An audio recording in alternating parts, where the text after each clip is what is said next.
Hello everyone. Cauchy integral theorem का फिर से डिस्कस कर रहे हैं। दो न्यूमेरिकल फिर से लाए हैं। वो एग्ज़ाम के पॉइंट ऑफ व्यू से बहुत अच्छा क्वेश्चन है और बहुत इंपॉर्टेंट क्वेश्चन है। ठीक है, तो आप लोग इस टाइप का क्वेश्चन को बुक से एक दो क्वेश्चन और प्रैक्टिस कर लीजिएगा तो सही रहेगा। ठीक है, तो चलिए हम डिस्कस कर रहे हैं क्वेश्चन पे। ठीक है, using Cauchy integral formula e के power 2z upon z-1 into z-2 into D Z का integration if C is the circle mod of z equals to 3। ये मेरा गिवन दिया हुआ है। ठीक है, यहाँ पे लिखे हैं mod of z equals to 3 है। सेंटर 0,0 होगा और रेडियस मेरा कितना दिया हुआ है 3। यहाँ से हम सिंगुलर पॉइंट, ऐसे ही मेरा दिख रहा है सिंगुलर पॉइंट, एक 1 होगा एक 2 होगा। z-1 इक्वल्स टू 0 z तो हो जाएगा z इक्वल्स टू 1 हो जाएगा और z-2 इक्वल्स टू 0 यानी कि z इक्वल्स टू 2 हो जाएगा। तो यहाँ पे सिंगुलर पॉइंट मेरा 2 मिल गया, 1 और 2 सिंगुलर पॉइंट मिल गया। तो हम एक ग्राफ खींचेंगे, एक वर्टिकल एक हॉरिजॉन्टल एक लाइन खींचेंगे, जिसमें एक ग्राफ खींचेंगे। इसमें नंबरिंग कर दिए 1 2 3 4 1 2 3 4 -1 -2 -3 4 माइनस। ठीक है, ये एक्स एक्सिस है, वाई एक्सिस है। तो यहाँ पे मेरा रेडियस कितना दिया हुआ है 3। तो 0 1 2 3 रेडियस लेकर एक सर्कल बनाएंगे। क्या करेंगे? 3 रेडियस लेकर एक सर्कल बनाएंगे। उसके आफ्टर हम सिंगुलर पॉइंट को पुट करेंगे। सिंगुलर पॉइंट कितना है 1 और 2। तो सिंगुलर पॉइंट 1 और 2 इनसाइड द सर्कल है। Since singular point inside the circle, ये सिंगुलर पॉइंट सर्कल के अंदर रहेगा तो हम कॉची इंटीग्रल थ्योरम लगाएंगे। और सिंगुलर पॉइंट ये सर्कल के बाहर रहे तो कॉची थ्योरम लगाएंगे। ठीक है, तो ये सिंगुलर पॉइंट कर्व के अंदर है तो हम कॉची इंटीग्रल थ्योरम लगाएंगे। तो by using Cauchy integral theorem, इसका फॉर्मूला होता है कॉची इंटीग्रल थ्योरम का F of Z upon Z minus A into D Z का integration equal to 2πi into F of A. इसमें हमको एफ ऑफ ए निकालना है। ठीक है, क्या निकालना है? एफ ऑफ ए। तो यहाँ पे क्या है, यहाँ पे कंडीशन आ गया है पार्शियल डिफरेंशिएशन करने का। ठीक है, तो यहाँ पे इसको हम कॉमन बाहर कर लेंगे तो 1 अपॉन, ये मेरा गिवन था 1 upon z-1 into z-2 into ई के power 2z into D Z. तो इसका होता है partial differentiation a upon z-1 plus b upon ये z-2। ठीक है, इसका पार्शियल डिफरेंशिएशन करेंगे तो फॉर्मूला होता है 1a upon z-1 plus b upon z-2। ठीक है, आगे डिस्कस करते हैं। तो 1 अपॉन z-1 इंटू z-2 का फॉर्मूला हम बताए थे। a अपॉन z-1 होता है प्लस b अपॉन z-2 होता है। ठीक है, तो यहाँ पे क्या किए हैं 1 अपॉन z-1 इंटू z-2 किए हैं। इसको क्या किए हैं, इसको एलसीएम लिए हैं। ठीक है, एलसीएम लेने के आफ्टर मेरा ये आया। ठीक है, क्या आया? ये आया। तो इसको हम क्या करेंगे, यहाँ पे ले जाएंगे, क्रॉस मल्टीप्लिकेशन किया इसको। ठीक है, तो इसको इधर ले जाएंगे तो z-1 into z-2 upon z-1 into z-2। ठीक है, तो ये ऊपर नीचे कैंसिल आउट हो जाएगा। तो यहाँ पे बच जाएगा, ये ऊपर वाला बस बच जाएगा a into z-2 plus b into z-1। ठीक है, ये कैंसिल आउट होकर 1 हो जाएगा। इसमें क्या करेंगे, एक बार z का वैल्यू 2 पुट करेंगे। ठीक है, और एक बार z का वैल्यू 1 पुट करेंगे। तो पहले इसमें z का वैल्यू 2 पुट किए। ठीक है, यहाँ पे z-2 इक्वल्स टू 0 यानी कि z का वैल्यू 2। एक बार z का वैल्यू 2 पुट करेंगे। ठीक है, तो 2 पुट करने के आफ्टर यहाँ पे 1 equals to a into z के जगह पर 2 पुट किए हैं तो 2 - 2 प्लस b इंटू जेड का वैल्यू 2 पुट किए हैं 2 - 1। तो यहाँ 2 - 2 0 हो जाएगा। 1 इक्वल्स टू 0 प्लस 2 में से 1 गया तो 1 बचेगा, तो 1 इंटू बी यानी कि b, तो b इक्वल्स टू 1 आ गया। जेड का वैल्यू 2 पुट करने के आफ्टर मेरा बी का वैल्यू 1 आया। अब क्या करेंगे, इसी सेम में हम जेड का वैल्यू एक बार 1 पुट करेंगे, ठीक है। 1 कर पुट करने के आफ्टर मेरा जेड का वैल्यू, ए का वैल्यू कितना आया, -1। ये मेरा फॉर्मूला था। अब क्या करेंगे, इस ए के जगह पे ए का वैल्यू -1 आया था तो यहाँ पे -1 पुट कर देंगे, और बी का वैल्यू 1 आया था तो यहाँ पे 1 पुट कर देंगे, ठीक है। तो यहाँ पे बस यही पुट किए हैं, ए के जगह पे -1 पुट किए और बी के जगह पे 1 पुट किए हैं, ठीक है। तो -1 अपन नीचे में जो था वही लिखे हैं, z-1 प्लस बी का वैल्यू 1 आया है तो 1/z-2 इंटू ई के पावर 2z इंटू dz, ठीक है। इसको क्या करेंगे हम, इंटीग्रेशन, इसको पहले इसके साथ मल्टीप्लाई करेंगे, फिर इसके साथ मल्टीप्लाई करेंगे, ठीक है। इसको मल्टीप्लाई करेंगे तो ये मेरा ये आएगा -e के पावर 2z/z-1 इंटू dz का इंटीग्रेशन प्लस e के पावर 2z/z-2 का 2 इंटू dz का इंटीग्रेशन, ठीक है। अब हम इसको इंटीग्रेशन, इसका क्या होता है, ये मेरा गिवन है क्वेश्चन में, क्या है गिवन है, गिवन में e के power 2z/z-1 into z-2 into dz का इंटीग्रेशन। इसका फॉर्मूला होता है 2πi इंटू, ये कॉची इंटीग्रल थ्योरम का फॉर्मूला होता है 2πi into F of a. ये देखिए यहाँ पे कंडीशन 2 है तो 2 लेंगे यहाँ पे, 2πi into F of A plus 2πi into F of A, 2 को लेंगे। तो यहाँ पे मेरा फंक्शन है एफ ऑफ जेड, कितना दिया हुआ है, -e के पावर 2z।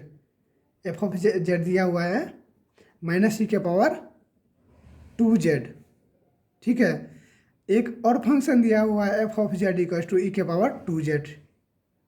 एक फंक्शन दिया हुआ है -e के पावर 2z और एक फंक्शन दिया हुआ है e के पावर 2z, ठीक है। तो ये मेरा सिंगुलर पॉइंट, इसमें 1 दिया हुआ है, हमको दिया हुआ था क्वेश्चन में गिवन था। ये सिंगुलर पॉइंट, इसमें 2 दिया हुआ है। तो z इक्वल टू ए, मेरा ए हमेशा सिंगुलर पॉइंट होता है, ठीक है।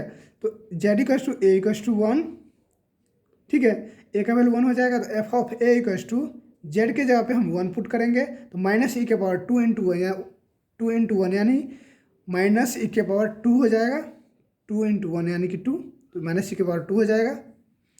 और यहाँ पे करेंगे z equal to a equal to 2 यानी कि z का वैल्यू हम यहाँ पे 2 पुट करेंगे तो फंक्शन एफ ऑफ ए हो जाएगा, F of A equal to E के पावर 2 इंटू जेड का वैल्यू 2 पुट किए हैं तो 2 इंटू 2 4, तो ए के पावर 4 हो गया, ठीक है। क्या हो गया, 2 के पावर ई के पावर 4, ये मेरा निकल गया। एफ ऑफ एक फंक्शन का आया -e के पावर 2 और दूसरा फंक्शन का आया e के power F of A equal to E के पावर 4, ठीक है। तो एफ ऑफ ए की जगह पे हम पुट कर देंगे ये वैल्यू, एक बार एफ ऑफ ए के जगह पे पुट कर देंगे ये वैल्यू, ठीक है। यहाँ पे हो जाएगा 2πi into F of a की जगह पे क्या है, -e के पावर 2, -e के पावर 2 पुट किए plus 2πi into F of a की जगह पे ये पुट करेंगे तो क्या हो जाएगा, e के पावर 4, ठीक है। मल्टीप्लाई करने के आफ्टर मेरा ये आ जाएगा तो यहाँ पे हम कॉमन ले सकते हैं 2πi, ठीक है। तो क्या बच जाएगा, 2πi पुट करने के आफ्टर -e के पावर 2 प्लस e के पावर 4, यही मेरा आंसर हो जाता है, ठीक है। क्वेश्चन बहुत ईजी है, ध्यान से देखिएगा तो क्लियर समझ में आएगा और ए टू जेड समझ में आएगा, ठीक है। अब इसमें नेक्स्ट क्वेश्चन डिस्कस करने जा रहे हैं। Evaluate cos pi z² (z-1 into z-2 into dz का integration where c is the circle mod of z equal to 3, radius कितना दिया हुआ है 3, ठीक है। तो यहाँ पे ये मेरा गिवन है, ये गिवन है। यहाँ से मेरा सिंगुलर पॉइंट निकल गया, सिंगुलर पॉइंट कितना दिख रहा है 1 और 2, 2 सिंगुलर पॉइंट मेरा निकल गया यहाँ से 1 और 2, ठीक है। और रेडियस मेरा दिया हुआ है 3, तो एक ग्राफ खींचेंगे, यहाँ पे 1 2 3 नंबरिंग कर देंगे, ठीक है। 1 2 -1 2 3 -1 2 3 यहाँ पे इधर नंबरिंग कर देंगे। नंबरिंग करने के आफ्टर मेरा रेडियस 3 दिया हुआ है तो 0 1 2 3 रेडियस लेकर एक सर्कल खींचेंगे, क्या करेंगे सर्कल खींचेंगे। सर्कल खींचने के आफ्टर हम उसमें सिंगुलर पॉइंट पुट करेंगे। सिंगुलर पॉइंट कितना दिया है 1 और 2, तो यहाँ पे 0 1, यहाँ पे मेरा सिंगुलर पॉइंट मिल गया और एक यहाँ पे मिल गया। ठीक है, तो सिंगुलर पॉइंट कहाँ पे है, सर्कल के अंदर या बाहर? सर्कल के अंदर है, इनसाइड द सर्कल है। तो हम कौन सा फॉर्मूला लगाएंगे, कॉची इंटीग्रल थ्योरम। क्या लगाएंगे, कॉची इंटीग्रल थ्योरम। यहाँ पे लिखे हैं since singular point inside the circle, inside the circle by using Cauchy integral theorem. Cauchy integral theorem का फॉर्मूला होता है F of Z upon Z minus A into D z equals to 2πi into F of a. ये formula होता है किसका, Cauchy integral theorem का। ठीक है, अब आगे देखते हैं। यहाँ पे क्या है, दो सिंगुलर पॉइंट दिया हुआ है, तो इसमें हमको दिख रहा है कि पार्शियल डिफरेंशिएशन करना पड़ेगा, पार्शियल डिफरेंशिएशन करना होगा। ठीक है, तो पार्शियल डिफरेंशिएशन करेंगे तो इसको कॉस पाई जेड स्क्वायर को बाहर कर देंगे, तो यहाँ पे हो जाएगा 1/z Z minus 1 into Z minus 2। इसका हम पार्शियल डिफरेंशिएशन करेंगे तो हो जाएगा a/z minus 1 plus b/z minus 2।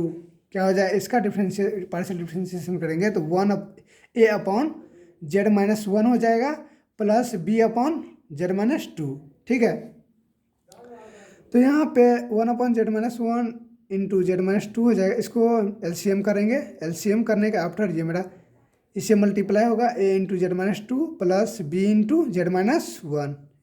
ठीक है, अब क्या करेंगे, इसको क्रॉस मल्टीप्लिकेशन करें, इसको इस साइड ले जाएंगे। ठीक है, इस साइड ले जाएंगे तो Z minus 1 upon Z minus 2 हो जाएगा upon Z minus 1 into Z minus 2। ये दोनों आपस में ऊपर नीचे कैंसिल आउट हो जाएगा। क्या हो जाएगा, कैंसिल आउट हो जाएगा। कैंसिल आउट होने के आफ्टर ये 1 बच जाएगा। ठीक है, तो यहाँ पे ये बच गया। अब क्या करेंगे, जेड का वैल्यू एक बार 2 पुट करेंगे और एक बार नेक्स्ट टाइम जेड का वैल्यू 1 पुट करेंगे। ठीक है, तो पहले हम 2 पुट करते हैं, तो a1 equals to a into Z का वैल्यू 2 पुट किया है 2 minus 2 plus b into Z का वैल्यू 2 पुट किए हैं 2 माइनस 1। तो यहाँ पे 2 माइनस 2 0 हो गया और b 2 माइनस 1 यानी कि 1 बचेगा, तो 1 को b से मल्टीप्लाई करेंगे तो b बच जाएगा। ठीक है, तो b मेरा आ गया 1, कितना आया, b 1 आ गया। और अब इसमें क्या करेंगे, जेड का वैल्यू 2 पुट किए थे, अब इसमें जेड का वैल्यू 1 पुट करेंगे, ये पुट करेंगे। ठीक है, एक बार जेड का वैल्यू ये पुट करेंगे, एक बार ये पुट करेंगे, तो यहाँ पे ये 2 पुट कर चुके हैं, जेड का वैल्यू 2 पुट कर चुके हैं। अब जेड का वैल्यू यहाँ पे 1 पुट करेंगे। 1 पुट करने के आफ्टर ये मेरा ए का वैल्यू -1 आया। ठीक है, यहाँ पे जेड के जगह पे 1 पुट करने के आफ्टर मेरा ए का वैल्यू कितना आया, -1। अब क्या करेंगे, ए के जगह पे -1 पुट कर देंगे और बी का जगह पे, यहाँ पे ए के जगह पे -1 पुट करेंगे और बी के जगह पे क्या पुट करेंगे, 1। तो हम यहाँ पे ए के जगह पे -1 पुट किए हैं और बी के जगह पे 1 पुट किए हैं। तो यहाँ पे -1 अपॉन जे मेरा था ही नीचे में Z minus 1 plus 1 upon Z minus 2 into में मेरा दिया हुआ था cos pi Z square into D Z. ठीक है, अब उसके साथ मल्टीप्लाई करेंगे दोनों में, कॉस पाई जेड स्क्वायर को मल्टीप्लाई करेंगे, तो मल्टीप्लाई करने के आफ्टर मेरा ये आया। ठीक है, अब क्या करेंगे, एफ ऑफ जेड मेरा दिया हुआ है ये, एफ ऑफ जेड एगो दिया हुआ है ये। ठीक है, तो एफ ऑफ जेड कितना दिया हुआ है, minus cos pi Z square, minus cos pi Z square. एक फंक्शन दिया हुआ है cos pi Z square, cos pi Z square. Singular point कितना है 1, इसमें 2। तो एक बार हम क्या करेंगे, जेड इक्वल्स टू ए हमें ए मेरा सिंगुलर पॉइंट हुआ। ठीक है, तो जेड इक्वल्स टू 1 हो जाएगा, तो एक जेड के जगह पे 1 पुट कर देंगे। ठीक है, एफ ऑफ ए हो गया माइनस कॉस पाई, जेड के जगह पे यहाँ पे 1 पुट किए हैं तो 1 का स्क्वायर हो जाएगा, यानी कि एफ ऑफ ए कितना हो गया मेरा, माइनस कॉस पाई। ठीक है, अब यहाँ पे क्या किए हैं, सिंगुलर पॉइंट यहाँ पे 2 है, तो z equals to a equals to 2, z के जगह पे हम 2 पुट कर देंगे, क्या पुट कर देंगे 2, जेड के जगह पे हम 2 पुट कर देंगे, एफ ऑफ ए हो जाएगा कॉस पाई इंटू जेड के जगह पे 2 पुट किए तो 2 का स्क्वायर हो जाएगा, 2 का स्क्वायर कितना होगा 4, तो यहाँ पे एफ ऑफ ए हो जाएगा कॉस 4 पाई, कितना हो जाएगा कॉस 4 पाई। तो यहाँ पे यहाँ पे जो मेरा दिया हुआ था इसमें क्या करना है, 2 pi i into F of A plus 2 pi into F of a. F of a मेरा निकल गया एक, एफ ऑफ ए मेरा एक निकला माइनस कॉस पाई, और एफ ऑफ ए एक निकला मेरा कॉस 4 पाई। तो यहाँ पे हम पुट कर दिए हैं 2 pi i into cos, 2 pi i into F of a की जगह पे माइनस कॉस पाई पुट किए हैं, और फिर plus 2 pi i into F of a की जगह पे ये कॉस 4 पाई पुट किए हैं, कॉस 4 पाई पुट किए हैं। अब क्या किए हैं, ये दोनों को कॉमन ले लिए हैं। क्या लिए हैं, कॉमन, 2 पाई आई को कॉमन ले लिए हैं, तो यहाँ पे बचेगा minus cos pi plus cos 4 पाई। कॉस माइनस कॉस पाई का वैल्यू, कॉस पाई का वैल्यू होता है -1, -1 होता है, और ये माइनस पहले से ही था तो माइनस माइनस प्लस हो जाएगा तो 1 हो जाएगा, ठीक है। यहाँ पे कॉस 4 पाई का वैल्यू होता है 1, तो 1 + 1 2 हो जाएगा। तो यहाँ 2 पाई आई से 2 मल्टीप्लाई करेंगे तो यहाँ पे 4 पाई आई हो जाएगा, ठीक है। कितना हो जाएगा, 4 पाई आई। यहीं पे मेरा क्वेश्चन एंड हो जाता है, ठीक है।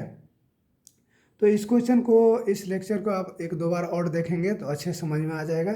आई होप आप लोगों को बहुत अच्छे समझ में आया होगा। अगर अच्छे से समझ में आया होगा तो लाइक करें, सब्सक्राइब करें और बेल आइकन को दबा दें, ताकि आपके पास सबसे पहले मेरा वीडियो पहुंचे, ठीक है। Thank you.